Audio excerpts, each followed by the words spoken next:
J1s. Today I'm taking this walk here again in our nature, and it just rained and everything looks so beautiful.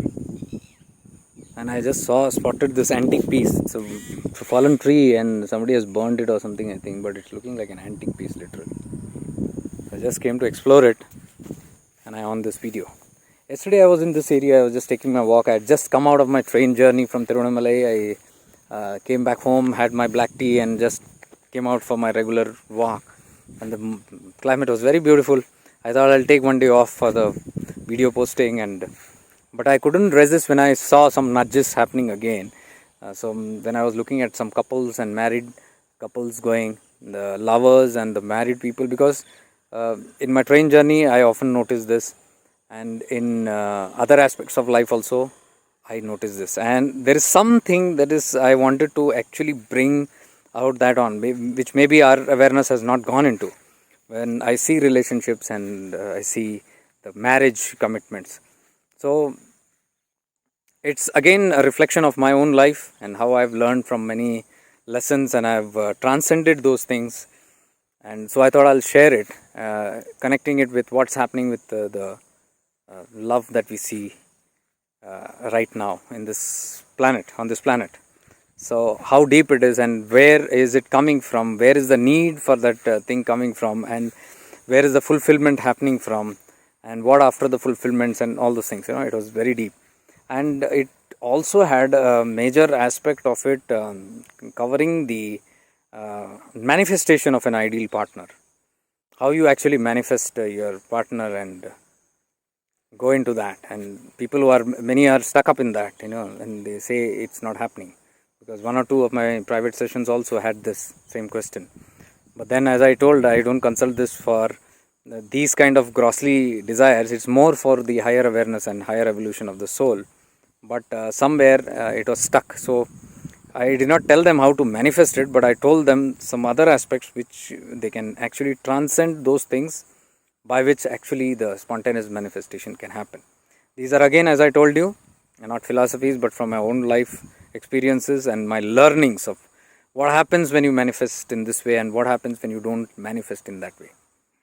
So I couldn't post that because it had some very intrinsic details which later I thought it's not right to post it. So I thought I'll edit it. Then I thought I saw it was a 45 minutes video and I had no time to go through that again. So I thought again I'll make this video sometimes, maybe in a live session or somewhere, where I only talk about this aspect and cover it up in 1 hour or something. So I don't know. Whenever the opportunity presents, I'll do that. But it was an interesting subject. It will help a lot of us going through this dilemma of relationship and fulfilling it. Fulfillment is everything, actually, because without fulfillment, it's not just fulfillment. All my talks, if you have observed, it is going beyond fulfillment. Desires are there, creation is there. So no, this video is not talking about how to not attract a partner, or how to curb, or how to destroy your desire and go beyond and look into your singleness and all. No, it was not that. It was fully focused on how to fulfill that, because it is the rishis who respected that view, that if that need is there, that urge is there, then you got to fulfill it. So, and if you got to fulfill it, there was a purpose for it, fulfillment for satisfaction, and contentment for a completion. And when the completion happens, only you can transcend it. But unfortunately, we do not know what we are getting into, because there is no awareness in whatever we do. And whenever there is no awareness, this is what happens. We end up doing that thing, but it is of no value, no satisfaction, no contentment, no fulfillment, and thus no completion. And when there is no completion, we hover in that space and we get stuck in that aspect without even knowing that we are stuck. Because in this consultations, I can see that stuckness comes because the certain clarity is not there. The moment you become clear in that, you just understand it and rectify those things. So I think I'll do that later on. What I was actually trying to tell today was, again, the completion aspects. Everything in life needs a completion. So that is how our approach should always be. that how do I look for completion? Whatever I'm getting into, I should always have in mind, where is this going to end? It should never be like, for example, if I am thinking of having a big empire, a big company, owning a big company, that's good. Very fine. Fantastic.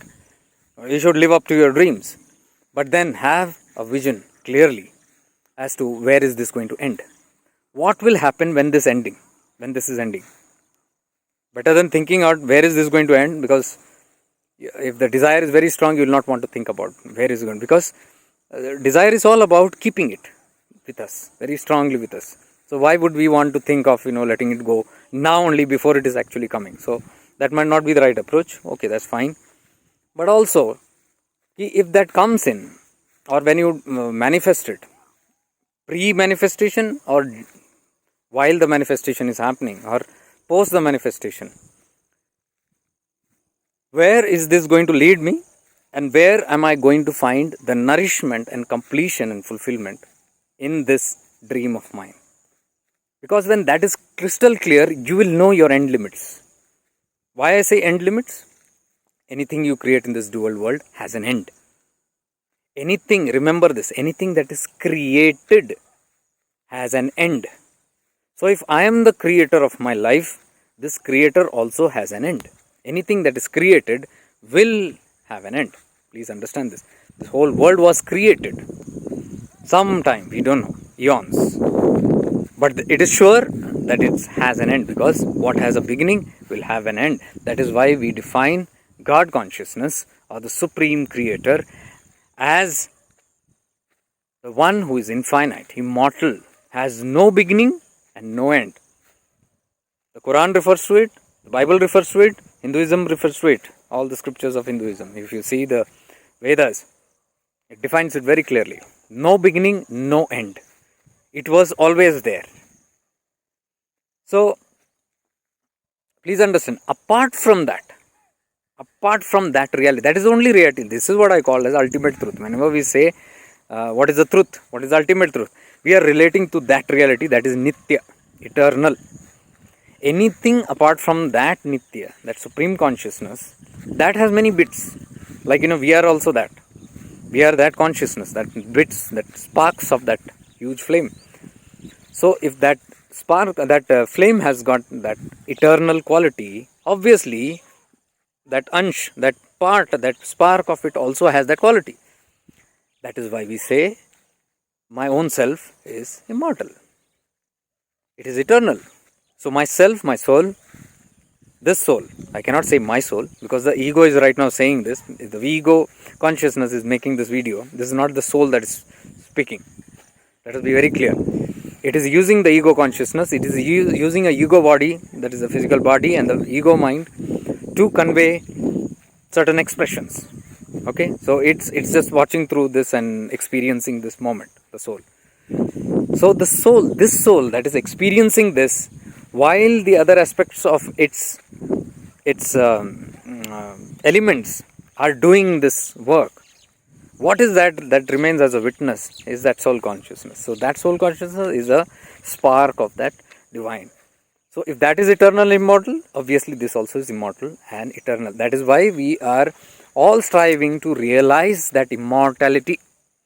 Immortality is where? Not in the physical body, not in the physical mind, not in the physical, the gross mind or the higher mind also. Because mind, body, intellect will all go. This is not eternal, anitya.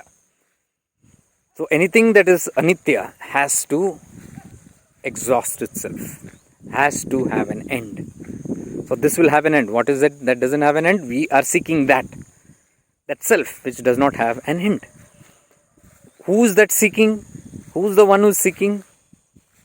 So technically and poetically we say it's I only who is seeking myself. But why will I seek myself? Because it is the consciousness that has shifted. It is the consciousness. Consciousness is that light. When that consciousness is illumined on the self, it is aware of itself. That is when we call the pure awareness that is aware of itself. The awareness that is aware of this awareness. It's only conscious of itself. And that's the state of self-realization. When you realize that self, that I am that self, I am that self, which I call myself. I am that. So who is this I am who's saying that I am that self? That pure consciousness. Who's that one? That one is right now moved into the ego consciousness. That is the consciousness, the light is not on that pure awareness. When it shifts into the elements around that, whichever, whatever is clouded around that soul, in the name of ego. In the name of ego means ego has all these personal identities, personalities, identifications, a name, form, all those things. Those aspects, this body, this mind, the intellect, the emotion, everything, when the consciousness moves from the soul on these aspects, this becomes illumined. And when this becomes illumined is when I call the I, the false I. It's very deep. It's very, very deep. Upadesha Saram, I was reading Upadesha Sara of Sri Bhagavan Ramana Maharshi. It's very deep. Very, very deep. It's one of the highest scriptures we can say. And again, I told you, it's unpopular because it's all about that nothingness. So it will not appeal to the world, which has got to shed off all that is anitya and move to what is nitya. Very difficult. So that is why it has remained unpopular. I think this Sunday I will be doing a session on that. Not the Upadesha Sara. Upadesha Saram is very less. It's not. If you see the verses, it's a small booklet, 30 verses or something, and a few pages. So if you just read it, it has got a meaning, and you say, okay, this is the meaning. But if you move into one verses, it is deep like the ocean. So much of revelations are there. So I won't be able to cover that, the whole in just one live session or something like that. But what I'm trying to say is, it has very beautifully revealed this consciousness, this I-ness, this ego that is there, the ego consciousness, which we say the false I and which we say as the real I. It has revealed very beautifully. In a way we can understand. One glimpse is what I'm talking right now here. The light when it illumines the soul, immediately the soul becomes enlightened. Are you seeing that? The soul becomes conscious. It is full of light. And that state is called, that state of Satchidananda, where the soul is experiencing its own infinity, its own eternalness, its own immortality, its own permanent peace and eternal bliss. The bliss that comes out from that peace that you get in that eternal stability and stillness, the pure stillness. You seeing that? So when it is experiencing that is what you call as Satchidananda. The eternal bliss, the Nityananda, the bliss, eternal bliss. So, what happens when that light moves from there to these aspects of the personality, the ego consciousness? Immediately the light becomes illumined in our ego consciousness. So that tattva, very beautifully it's explained in the higher scriptures, that the intellect, the buddhi, is jada chetana. Jada means inert, no value, no life, lifeless. The actually means, in reality, our buddhi, our intellect is dead. It's jad chetana. Chetana means consciousness. Jad means inert consciousness. But what livens it up? What makes it alive? Listen carefully. The light that is always in that self and illumining itself and in that bliss state, when it moves into this intellect, it illumines the intellect. The intellect becomes active. So that Jad Chetan now becomes Jagrit. That intellect becomes active and alive and shining in that light. So, in other words, we can say the intellect becomes conscious. So consciousness, the intellect has become, and the moment the intellect becomes conscious, the I-ness comes. See how beautiful it is?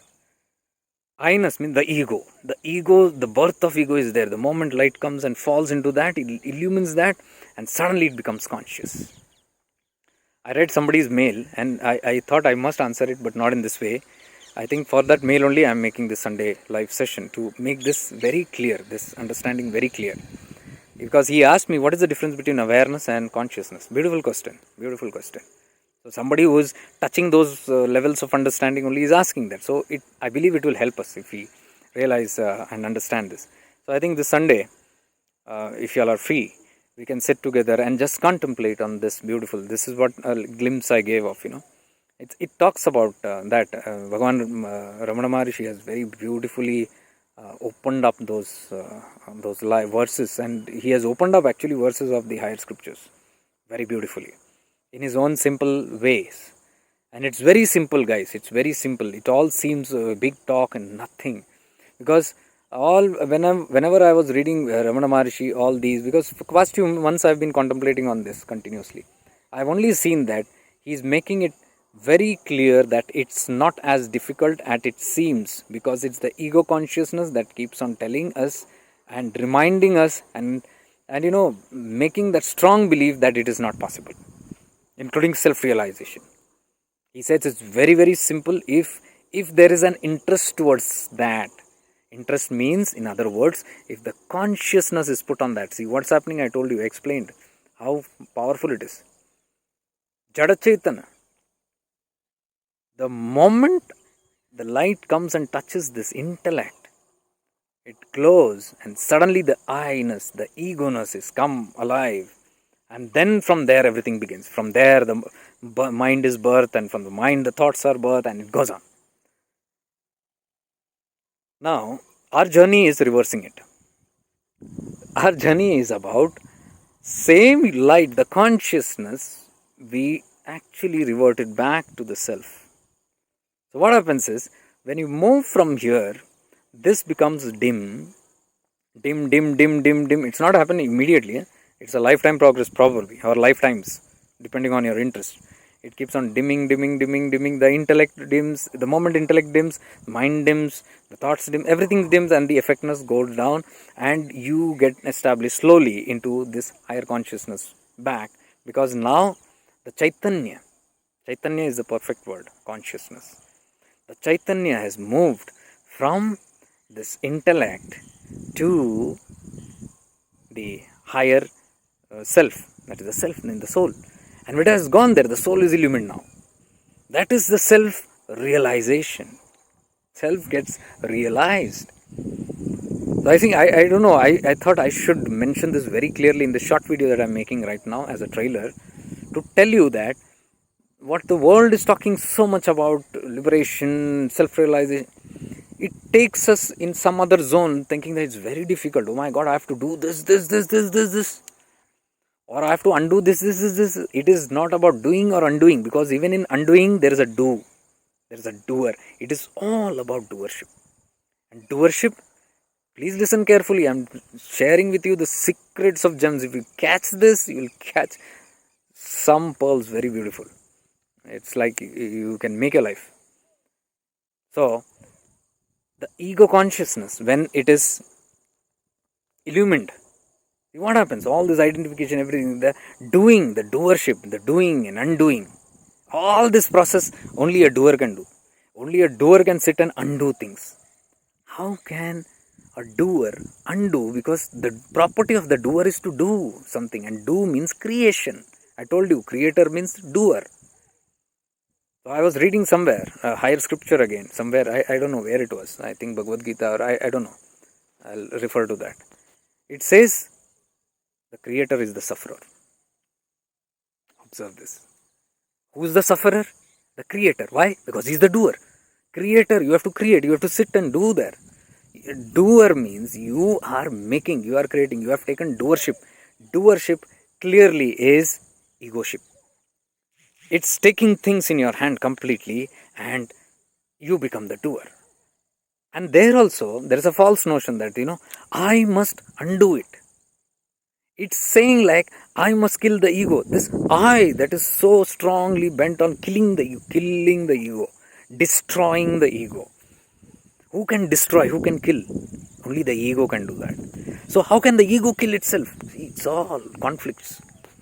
All these years I've been baffled because all these confusions, because it's always contradicting. Everything in life is contradicting. Even scriptures contradict. But if you are attentive from a higher awareness, you will read through what it means. So it reveals a lot of things. All these contradictions will reveal how can the ego kill itself, how can the doer undo. And this doership whole business is about egoship, the I-ness. And the whole aim of self-realization is to give up this ego, means give up the doership. I am saying give up, not destroy. How do we give up? By not destroying, but by dissolving. Today I made a post, I didn't post it, I'll post that. It's something that came to me. Yeah, it was, the mind solves the problem, but it is awareness that dissolves the problem. So, mind solves the problem, awareness dissolves the problem. Please understand, awareness is a very neutralized thing. It doesn't fight, it doesn't do anything, it's just in stillness it dissolves. Just by observations, just by becoming enlightened. Because the moment stillness comes in, there is light there. So, you now put the equation.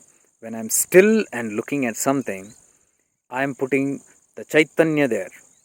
And that Chaitanya is becoming conscious.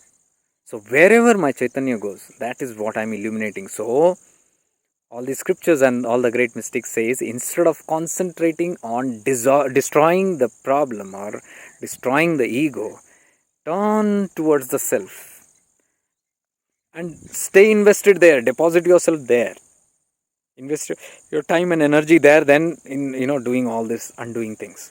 And then what happens is, you immediately enlighten that consciousness there, and the more the consciousness shines there, automatically things dissolve from this side where we have been putting our attention on. So you see how important this is in our life. The spiritual life is all about this. So any problem that we are actually seeking in this life, when we are awakened, once we are awakened, then we need to get back to the root and to the real purpose of life. When we are solving our problems from that end, what we try to do is, we try to solve our problems through the ego consciousness, through the mind, which is very difficult because you can get entangled more in that. Rather, the solution I would always appeal to is, take the solutions from your higher consciousness by moving. It's not that when you have a problem you move into higher consciousness. No. I'm saying live in higher consciousness. Live in that awareness of that self. Shift into awareness at all times until you become available to that real purpose of life. I always say, when you have the goals in life, when you are noting your goals in life, I made a session 1.5 years back, it is still there on YouTube. It is about knowing the higher purpose and fulfilling the regular desires of worldly life. You can look into that video. I think it was a 6-hour session which was completely based on the right approach of manifesting things in life. So it is based on first having that real purpose of life on the topmost of your list of your worldly goals, whatever you note down, topmost, that should be there. And then you list down everything, so that in that nudge of reminder of that real purpose of life, as you are moving through that, you will see the quality of these desires will automatically change. I can do another sessions on that also, very, very intensively, if you are interested. So it's very beautiful, because that tattva which is there, that subtleness which is there, the divine connection which is there, when that is involved in all these goals of life, you'll see that most of them, they write their goals, but once they start moving with this attitude, in a couple of weeks to months, they change their desire. Most of the desires are almost gone, because by then the light of awareness has focused and put it on the meaning or meaninglessness of these desires. So suddenly after some times, it doesn't seem, not by the logic mind, from within you come to know that it's not meaningful. So you avoid so many detours in life. I can make another session on that, a live session on that, but that's beautiful. And if you need a personal consultation also, you can, because today I had a personal consultation with somebody from the UK, and the person was asking for an intuitive guidance. I have the oracle card reading that I do for 1 hour, so that was signed up for.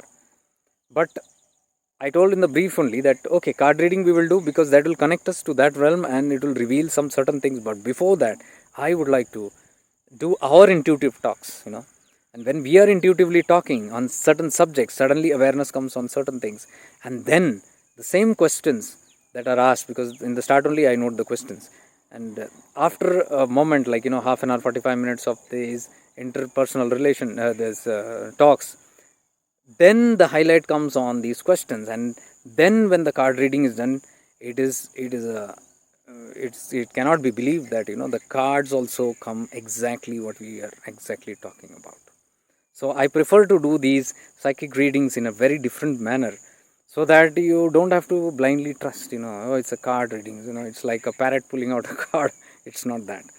We first discuss about a lot of things, and then we pull the card, and then we see how the divine guidance also is guiding through those in certain way. That is the intuitive reading. So my intuitive readings are not for 1 hour or 2 hours, whatever is booked for.